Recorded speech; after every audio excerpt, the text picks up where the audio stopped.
That the UK was ahead of us. They were. Do you know that the slave owners were compensated?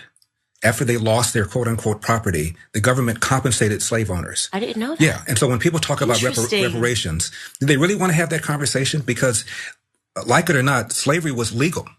And so their property, their legal property, was taken away from them after the Civil War. So you can make an argument that the people that are owed reparations, and not only just black people, but also the people whose quote property, close quote, was taken away after the end of the Civil War.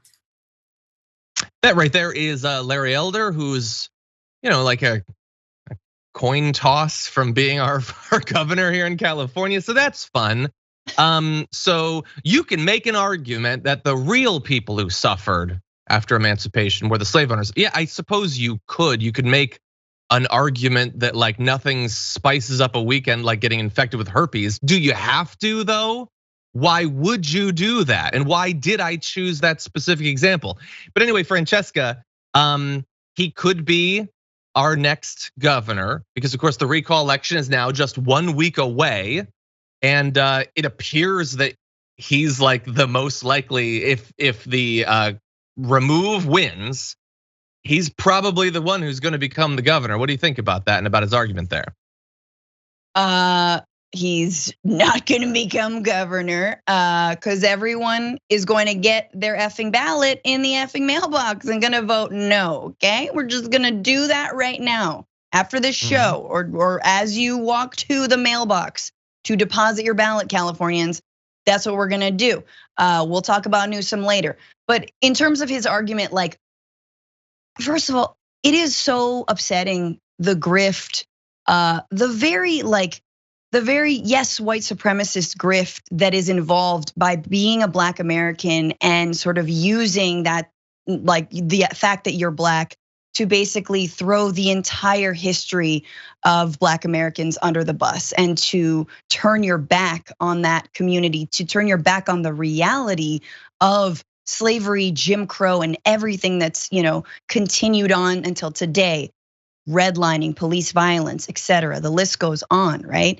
And what the argument he's making, it makes no sense. Why? Because he said slave owners were compensated when they lost their so-called property. Okay, so he says, by the same token, if you talk about reparations, let's talk about the slave owners.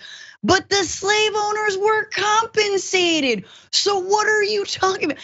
If they already got paid, and then the former slaves themselves, right, or enslaved people have gotten nothing, then I think one of them sides we still haven't addressed here. So clearly, you're basically making a case for reparations. It's like saying, well, we're going to Mars. I mean, by that logic, we should go to the moon. You ever think about going to the moon? It's like, yeah, bro, we did. Or do you not believe in the moon landing either? Yeah, look, so as you've pointed out, they were compensated. I got further compensation. They weren't all locked up for the rest of their lives because they probably should have been, because they knew what they were doing was about as immoral an act as is imaginable. And simply by virtue of the fact that they lived in a country where other horrendous people were in charge of the laws does not absolve them of the fact that it does not require the hindsight of the 21st century to know that what they were doing is wrong. Everybody knew back then that it was wrong. Not just the millions of humans who suffered under the system, but all of those fighting to end it even then. There's this weird thing we do where we pretend that if something was long enough ago, well, they were basically cavemen. Nobody knew what was right or wrong. No, people knew that rape was wrong. They knew that murder was wrong. They knew that separating families was wrong. They knew that not compensating someone for their backbreaking labor was wrong. That's not new.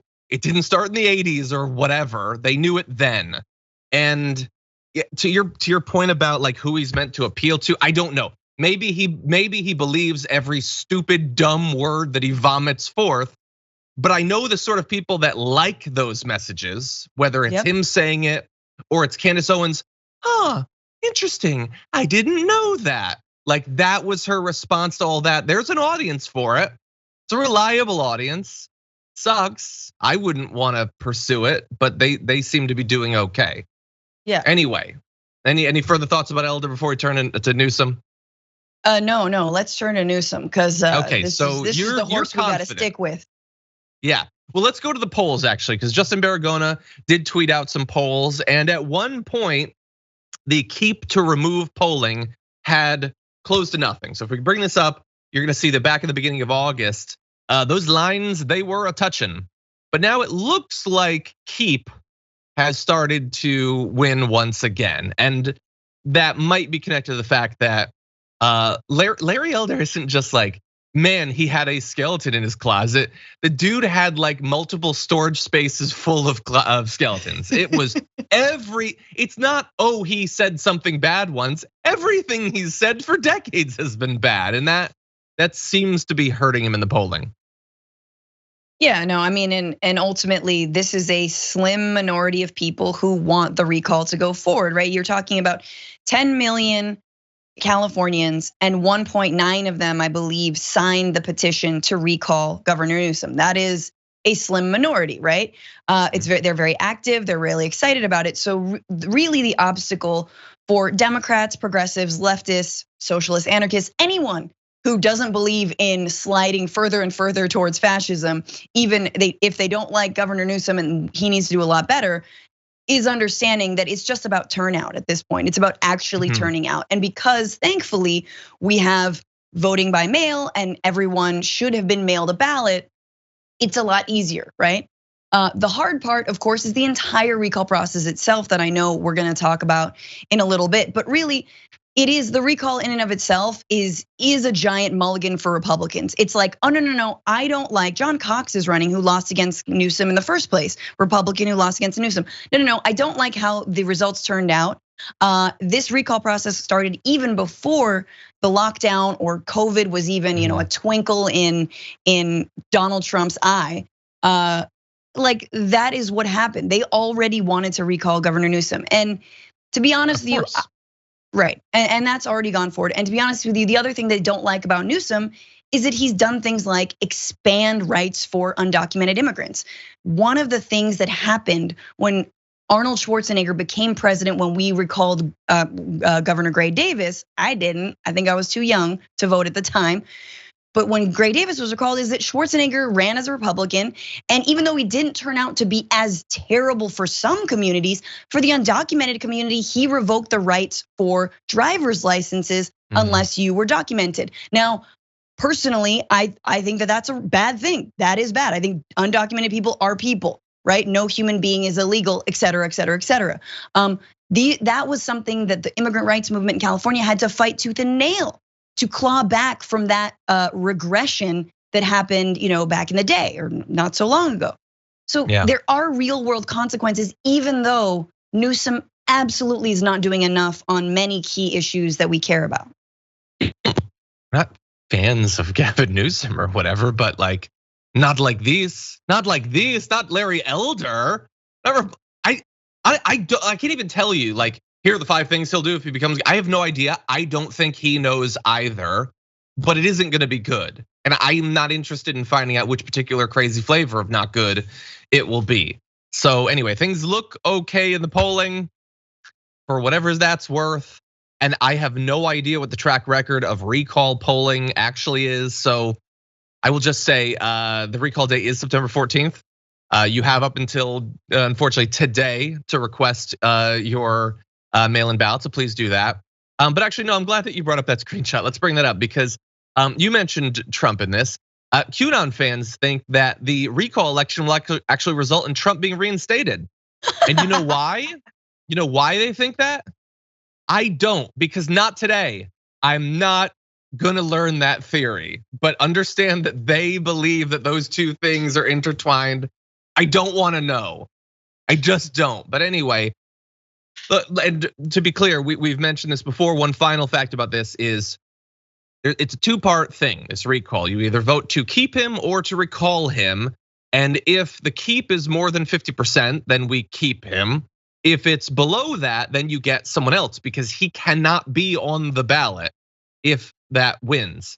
And right now there's a lot of people running. It's like literally dozens of people. And the leading Democratic option is YouTuber Kevin Paffrath. I'm shocked to hear that. I'm sure he's more shocked to hear that. Paffrath. But basically, just the keep has to win. There is no Paffrath to governorship. I'm sorry. They're just, it's not gonna happen.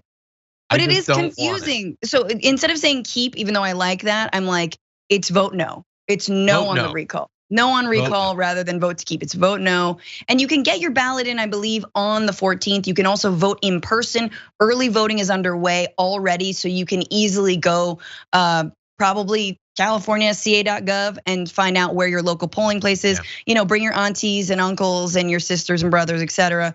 Because it is really, really crucial that we do this. And it's to finish John's thought. I'm sorry, I interrupted, but Elder could be installed with like 11% of the vote. Yeah. So that second question, no, there is not a strategy from Newsom's team. There's not a good leftist candidate. There's not a good progressive candidate. There's not a good Democratic candidate to replace Newsom. So the idea is either leave that blank, vote for whomever you want, write in your dog, write in Tuxedo Chitty, my cat, and keep your fingers crossed and get out the vote. Because the whole process is completely undemocratic, and I think we have to look at actually rolling that back. That, by the way, you should write that script because of weird loopholes in the California recall process. Tuxedo Chitty becomes governor. But anyway, and let me just also add, and this will be a tie-in we're gonna take our first break. When we come back, we're eventually gonna be talking about voting rights. So I vote. Well, I cast my vote. My wife and I did. You know what happened? Our ballots showed up in the mail. We filled them out and we sent it back, and that was it. And that's exactly how easy every single vote should be in this country, and it can be, but a lot of people don't want it to be because they're not interested in that ease of voting.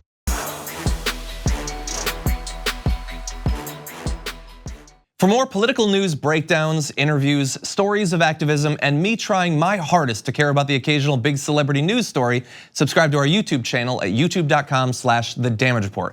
And you can ring the bell wherever it is so you don't miss anything.